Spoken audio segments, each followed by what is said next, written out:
Will Hardy and the Jazz may have figured out the offense. The defense isn't nearly as bad as it feels, which really means this team continues to just be way better than we thought. It's next on Locked on Jazz. Bum bum bum bum bum bum bum bum bum bum bum bum bum pow.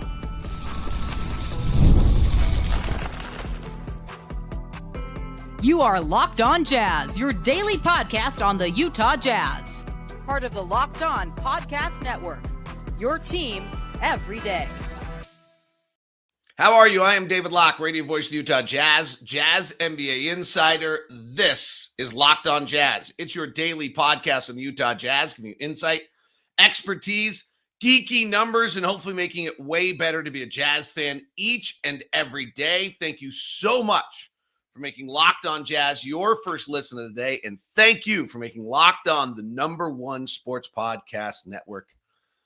You're awesome. Appreciate you so much. And to the everydayers out there, you truly are the best. Thanks for making us what we are. All right, here is our plan for the day. It is a Will Wednesday. I'm going to get Will Hardy talking about his relationship with Keyonte George and how it was built.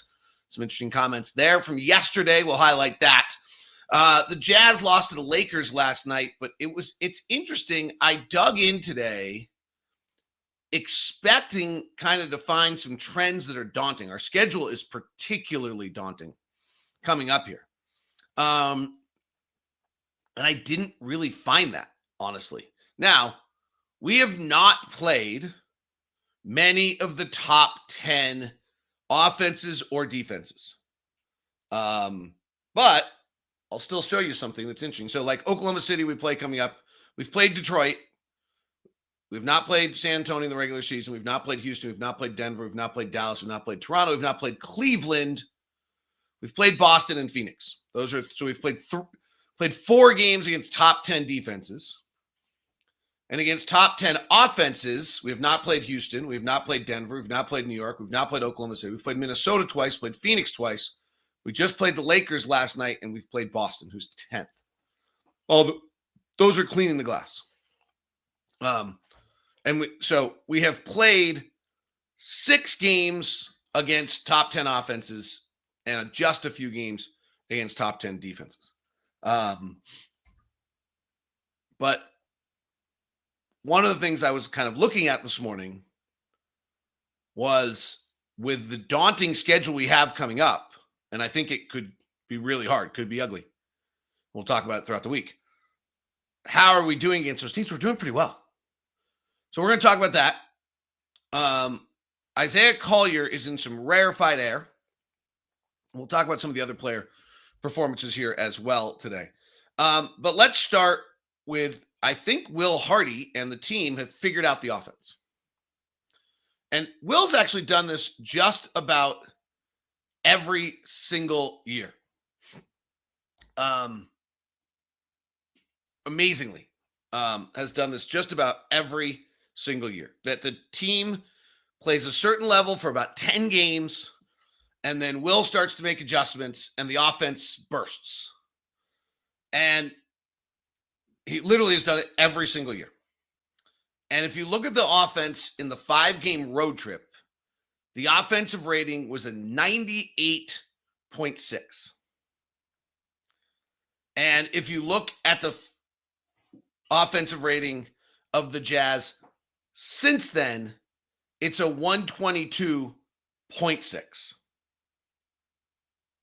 Yeah, you heard that right. Let me just say them again because it's numbers and you're driving or doing something and you're sort of partially listening and you're like, stop throwing numbers at me, Locke. 98.6 was our offensive rating on the road, which is horrific. And in the last 5 games, it's been a 122.6. So we're scoring 24 points per 100 possessions more than we did on the 5-game road trip. That's pretty incredible.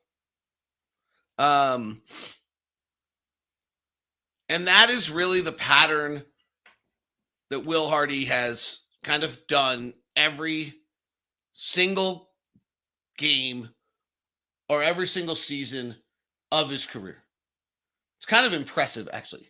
If you just isolate, sorry, I'm looking at a number. You can tell if I'm looking away from the screen for those of you. If you just look at one number, which is the first 10 games, and I'll do this tomorrow on the show, of every game all year. This is consistently what Will Hardy does.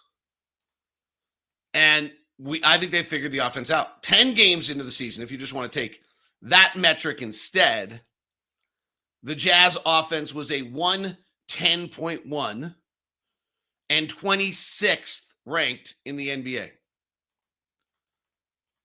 And since then,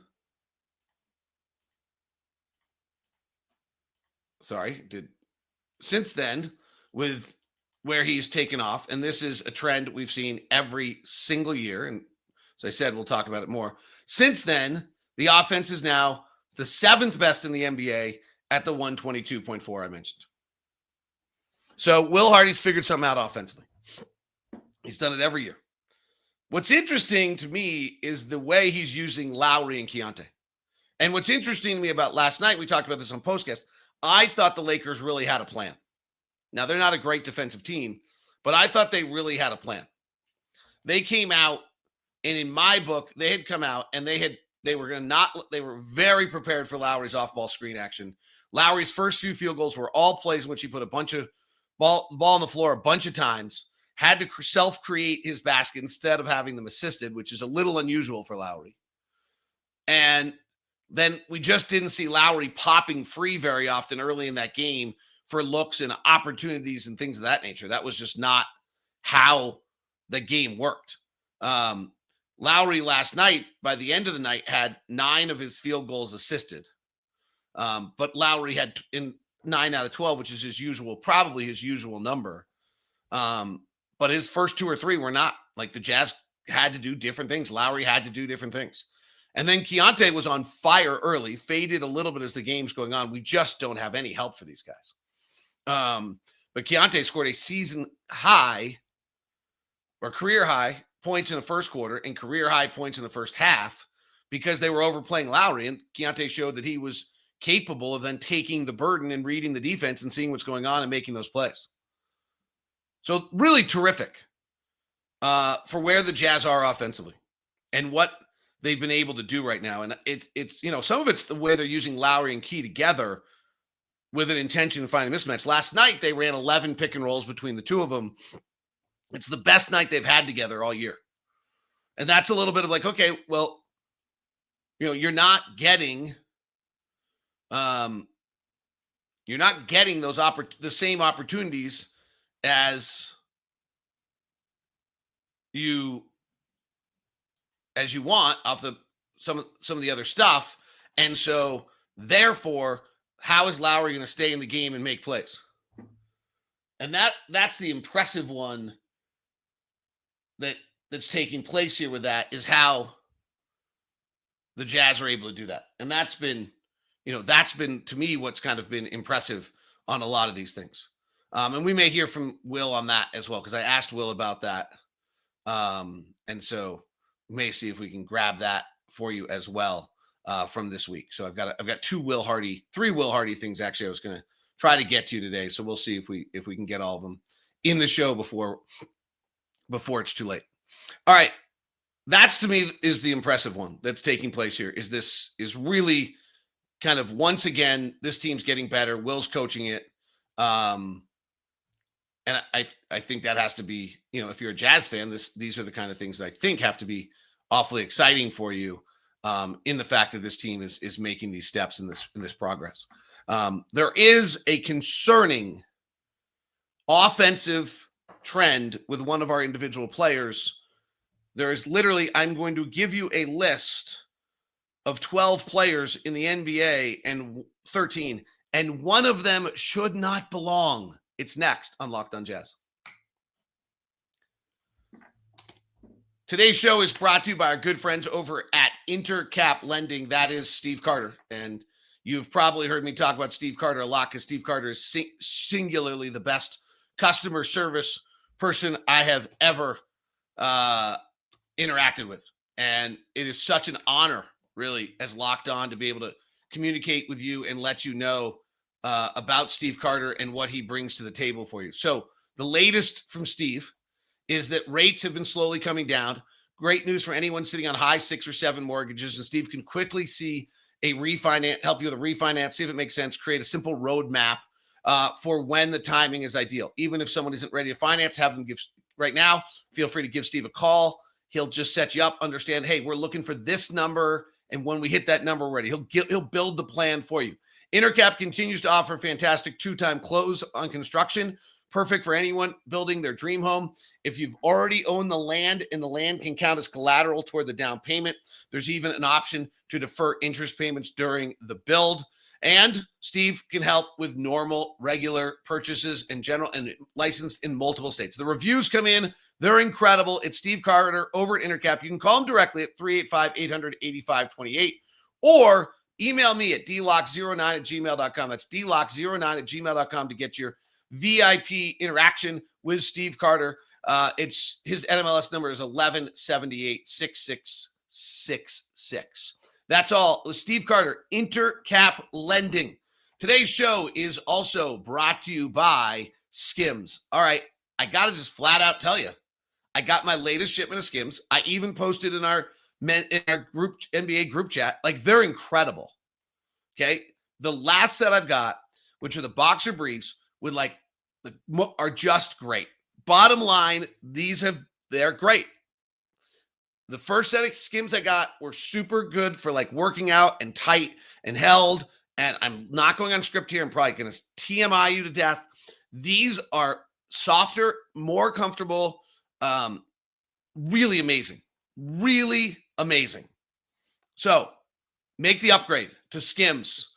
Once you've tried Skims, you're going to understand the hype immediately. They're designed to feel good, fit right, stay put, no slipping, no sagging, no adjusting. Great underwear. I went with the 5-inch cotton boxer brief on the latest ones. I think previously I had the stretch. The fit and fabric is great, soft and supportive and comfortable all day. Don't ride up at all. Don't lose their shape. Hold. Super. I'm telling you, I'm in. I'm totally in on this.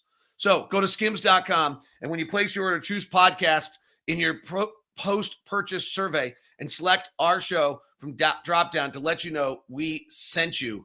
It is Skims. Locked On sent you. I'm not making this up. Trust me. Thanks so much for making Locked On Jazz your first listen. And thank you so much for making Locked On the #1 sports podcast network. Okay. I did a little Google search today, or it's called Fathead.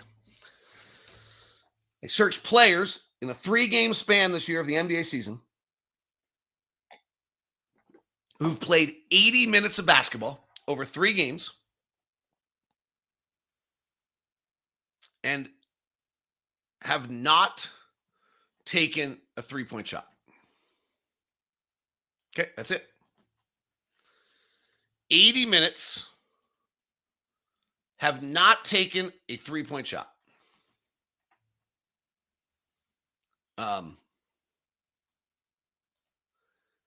Here are the names. That was the only search that come out on the list. Jalen Duren, 7'1", 280-pound center for the Detroit Pistons. Zion Williamson, 6'7", 300-pound forward for the New Orleans Pelicans. DeAndre Ayton, 7'1" center, 265 pounds for the Los Angeles Lakers. Isaiah Hartenstein, 7-foot center for the Oklahoma City Thunder.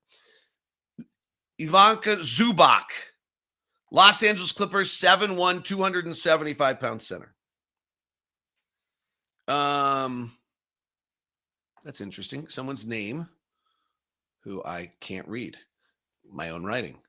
Which probably means that I know him so well that I scribbled it and it made sense. Well, I'll continue. Nick Claxton, 7-foot center with limited, I know it is, limited size, so 220. Jakob Poeltl, 7-foot tall center for the Toronto Raptors. Mark Williams, 7-foot tall center for the Phoenix Suns. Rudy Gobert for the Minnesota Timberwolves. Ryan Clockbrenner, the center for the Charlotte Hornets. His backup, Muasa Diabate, and Keita for the Celtics, former Utah State player. Okay, So 1, 2, 3, 4, 5, 6, 7, 8, 9, 10, 11, 12 guys who have played 80 minutes of basketball and not taken a three this year over a 3-game span. It's happened 71 times. In other words, Jalen Duren just pretty much does it every night. Like DeAndre Ayton's done it 11 times, and Nick Claxton's done it 3 times, and Moussa Diabate's done it a span of 3 different times, or over 80. Jalen Duren's done it 9 times. Daniel Gafford is on that list, 7-foot center from the Dallas Mavericks. Rudy Gobert's done it virtually for every game all year. Isaiah Hartenstein, Ryan Clockburn, Jakob Poeltl, Keita, Mark Williams, Zion Williamson, Ivica Zubac, 71 times. And Isaiah Collier. That is there to explain to you how incredibly rare what Isaiah Collier is doing right now. And Isaiah Collier is playing the point guard position for the Utah Jazz and has not shot a 3 in over 80 minutes of basketball.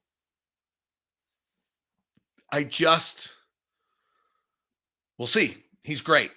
His tempo is amazing. His passing's incredible. His strength is remarkable. He's great. He has so many awesome skills. But I go back to the Will Hardy line that you have to make sure that your weakness is not so severe that it derails everything else. This is just, I don't know, because I can see how great he is at everything else. This is just not being done by any other guard in the NBA. I mean, I haven't done the search, but I bet you if I take the list to 5 threes over a 3-game span, I'll bet you it's not very many guys either. You're going to get into the guys who didn't take 5 threes over as some of these elite Giannis Antetokounmpos, Amen Thompson types. That's probably the answer once we do that. There's probably a few more. But, like, there aren't many. And you're proud of guards. Like Domantas Sabonis, I'm sure, is in that list. And some other guys like that. But this is a hard way to play. Let's just leave it at that. This is a really hard way to play. Point guard in the NBA. And the Lakers didn't guard Isaiah at all last night. Now, Isaiah creates a tempo and an energy and a pizzazz and a juice that we don't get from anyone else.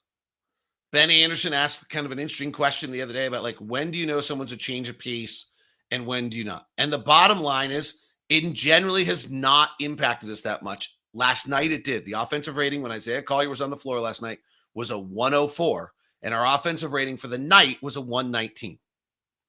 So it did impact us last night in that the offense was not as good when Isaiah was on the floor. Now, sometimes Isaiah plays without Keyonte and plays without Lauri, so there's a little to that. But let's keep an eye on this. It's a little different, and it's not a little different. It's a lot different. And I get concerned when things are a lot different. It makes me question whether they'll work. I am not an outlier believer. By the way, speaking of a lot different, Lauri Markkanen has the third highest or the second highest behind Luka Doncic's points per 3-game span in the NBA this year. I mean, he really is just awesome right now. And maybe that's why the offense is clicked in, is Lauri is really just awesome. And, you know, we also probably should look and see where's Lauri getting his assists. They might be coming from Isaiah Collier. In which case, you know, you understand his value. Because the Jazz are creating things for Lauri Markkanen. And when he's in those, you know, those opportunities, Lauri is getting it from someone, and it's going to have, it's got to be, it's usually from one of those guys. Isaiah Collier last night assisted on 3 of Lauri's field goals, but they were all, I think they were all 2. Like that, Lauri That's where Isaiah's finding Lauri on his way to the basket. The other 3 came for Lauri, came from Keyonte George. And Yusuf Nurkic, who had 6 turnovers last night, had a bunch of 6 assists because he's being forced into that game to make a bunch of passes. So the Jazz have figured out the offense. They've got this weird little thing going on with their backup point guard. He doesn't shoot threes in a league that only shoots threes. And it will be interesting to see whether that kind of an outlier works. It's just a wild outlier is really what I'm trying to tell you. Pretty good note about some defensive stuff for you, and then we'll have a quick Wills Wednesday as well next on Locked On Jazz. Today's show is brought to you by FanDuel. FanDuel is the official sports book of Locked On, and new customers can bet $5 and win $300 in bonus bets. The NBA is back and rolling, and there's no better place to get in the action than FanDuel, the official sports betting partner of the NBA. Even if you missed the start of the game or want to ride the hot hand, FanDuel has live bets on everything from who will score next to fourth quarter comebacks. Plus, you can even combine your live bets in the same game parlay for a shot at a bigger payout. It keeps everything exciting, especially when your team's making that late push. Right now, FanDuel is giving new customers $300 in bonus bets when your first $5 bet wins. So head to FanDuel.com to sign up and play your game at FanDuel, the official sports betting partner of the NBA. What did it turn out last night? What was our final score? 15? 14? I think the line was bounced between 12.5 and 13.5 all night. It's crazy. It's just nuts. That's all at FanDuel.com. Today's show is also brought to you by Rippling. This is time to make SaaS no longer sad with Rippling. If you're a business owner, here's the truth. SaaS promised to make your work easier, but now the average company is buried by hundreds of apps that slow down your team, simply don't get the work, and that's not SaaS. That's sad. That's why you need Rippling. Rippling is the unified platform for global HR, payroll ID, and finance all in one place. They've helped millions of businesses replace a mess of disconnected tools with one system designed to give your leaders clarity, speed, and control. Everything from onboarding to payroll to IT access runs automatically and perfectly in sync. It's seriously simple to use and gives companies one source for truth of their people, data, and everything they touch. Whether you want to run your entire HR and IT finance operations as one or just fill the gaps in your software stack, Rippling can do it all. So right now, get 6 months free when you go to rippling.com/lockedonnba. That's rippling.com/lockedonnba. Learn more at Rippling, rippling.com/lockedonnba. That's rippling.com/lockedonnba for 6 months free.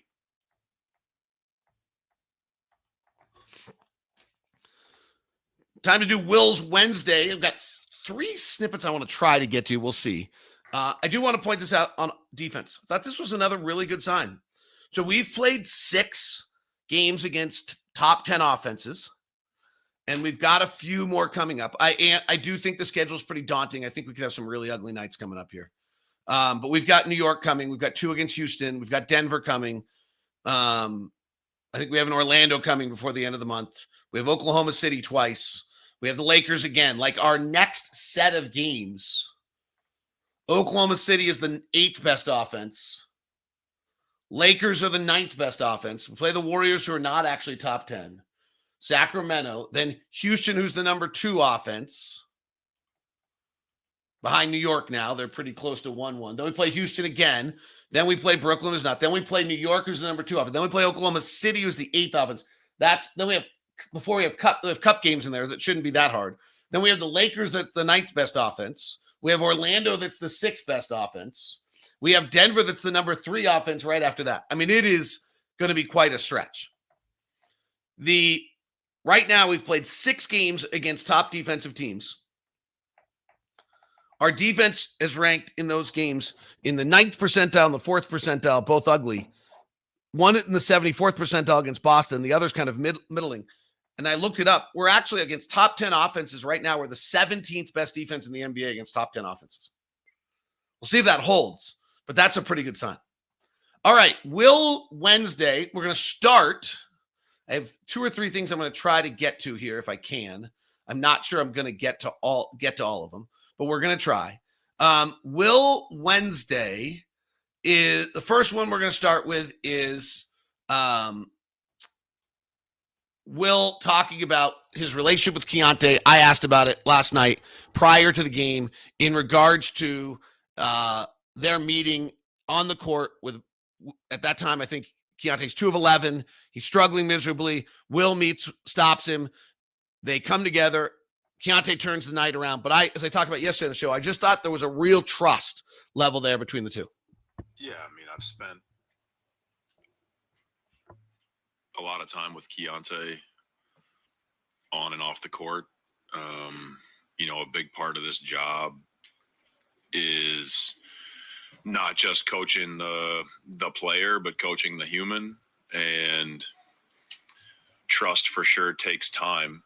Keyonte and I's relationship has grown immensely over the first part of his career. We've had a lot of really hard conversations. We've butted heads in different moments. But he knows and trusts at this point that I want what's best for him.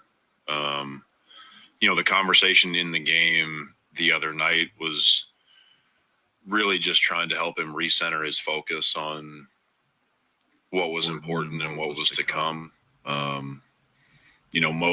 Most games that guys end up with good numbers, they don't just make every other shot.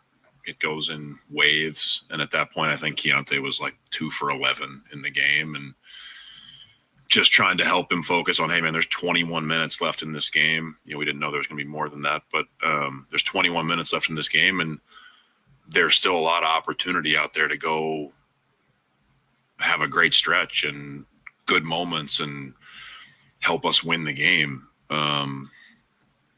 But again, those, having those conversations is a big part of the job. Like, not every conversation we have is about tactics. In fact, I would say, most coaches, when you're talking to your players in a game, you have to coach the mindset a lot. What's important, I think, with our young players in particular, we have to help them narrow their focus on, hey, for this next pocket of time, let's focus on these few things. Because if you start trying to make everything too broad, it gets really hard because it can be distracting. So I'm proud of the relationship with Keyonte, but he's put as much into it as I have. Like, it's not any relationship that's going to be in a good spot.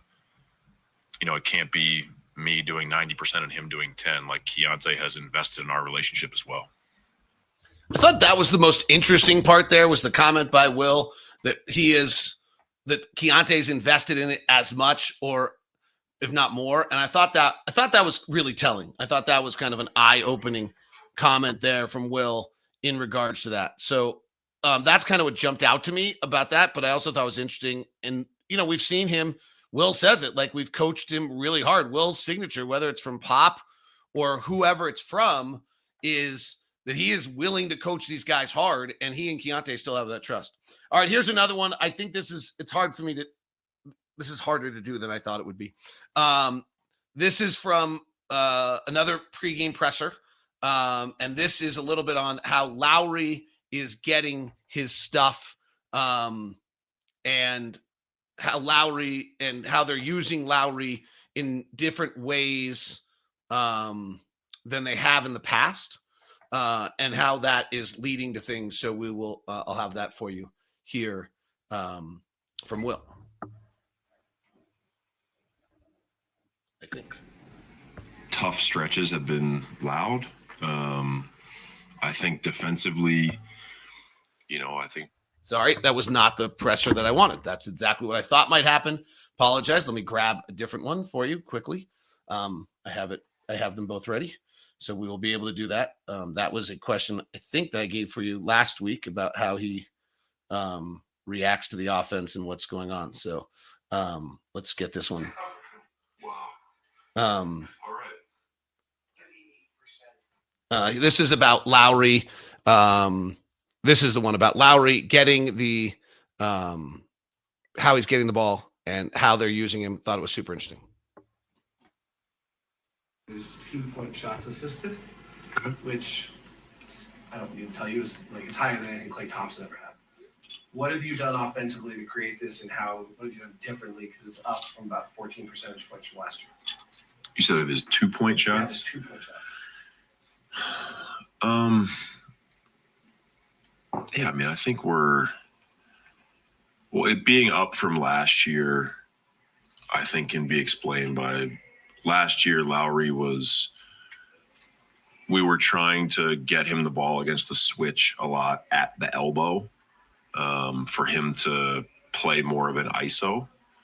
This year, I can't think of very many ISOs off the top of my head. There have been a few. He shot the jab jumper against Siakam last game in front of their bench, but that really hasn't been how we've played. He's getting most of his 2-point shots cutting, coming off of screens that are inside the 3-point line. And Lauri generally is very efficient in terms of not wasting his dribble. So when he turns the corner, he's usually doing most things in 1, max 2 dribbles. But we're always trying to learn by observing our players. And, one thing I took away from watching Lauri this summer in Eurobasket was he was really effective against switching defenses when he caught the ball close to the basket. He's done a lot of work on his body. He continues to get stronger, more physical, understanding how to use his body to hold people off. And I feel like, we're trying to recognize that and use his skill set to our advantage. But a lot of it is the fact that he just stays on the move and cuts so well. I think stripping back the ISOs in this early part of the season is probably why you're seeing an uptick from his numbers last year. So interesting. And then they actually have ISO'd a bunch after that. But hopefully you thought those are good. We're going to do that every Wednesday, kind of Will's Wednesday with his insight. There are a lot of things that I talk about with you, and then I ask him about the press conference. We might as well hear what Will has to say about it. Tomorrow we'll do Jazz Trends.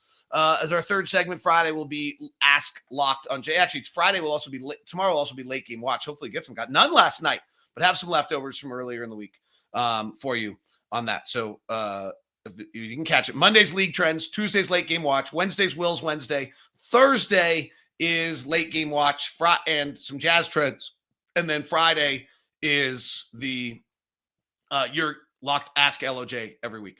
Thanks so much for being a part of Locked On Jazz. Thank you for being here. Hopefully you enjoyed that.